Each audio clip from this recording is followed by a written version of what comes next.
ஸ்ரினி Taylor. இந்த blouse வந்து ஒரு நியூ கஸ்டமர் என்கிட்ட அளவுக்காக குடுத்த ப்ளவுஸ். இந்த ப்ளவுஸ் கலர் காம்பினேஷனும் அழகா இருந்து, அந்த ப்ளவுஸ் நெக்ல வச்சிருக்க டிசைனும் எனக்கு ரொம்ப பிடிச்சிருந்தது. நெக் அவ்ளோ அழகா ஃபினிஷ் பண்ணியிருக்காங்க. பைப்பிங் குடுத்து ஃபினிஷ் பண்ணிட்டு, அதில நெட்டு குடுத்து தச்சுட்டு, மேலேயே நெட்ல ஃப்ரில் வச்சு இதே போல கிராஸா குடுத்து டிசைன் பண்ணிட்டு, அதில ஒரு பட்டர்ஃப்ளை டிசைனும் குடுத்துருக்காங்க. ரொம்ப நல்லா இருக்கு. இந்த ப்ளவுஸ் ஸ்டிச் பண்ண டெய்லர் வந்து கண்டிப்பா டெய்லரிங்ல ரொம்ப இன்ட்ரெஸ்ட்டா இருக்கிறவங்களா இருப்பாங்க. அதே நேரம் ரொம்ப எக்ஸ்பீரியன்ஸ் ஆனவங்களாவும் இருப்பாங்க.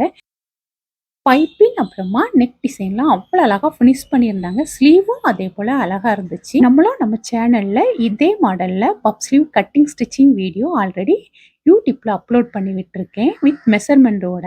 இந்த ப்ளவுஸ் ஃப்ரண்ட்ல பிரின்சஸ் கட். பிரின்சஸ் கட்ல ஃபர்ஸ்ட் பீஸ் மட்டும் பாருங்க. நேர் நூல்ல ஸ்ட்ரெயிட் கட்டா குடுத்துருக்காங்க. சைட் பீஸ பாருங்க. கிராஸ் நூல்ல கிராஸ் கட்டிங்ல குடுத்துருக்காங்க. நான் பிரின்சஸ் ப்ளவுஸ்ல ஃபர்ஸ்ட் கிராஸ் கட்டிங் இப்ப தான் பார்க்குறேன். நீங்களும் பார்த்தா கமெண்ட்ல சொல்லுங்க.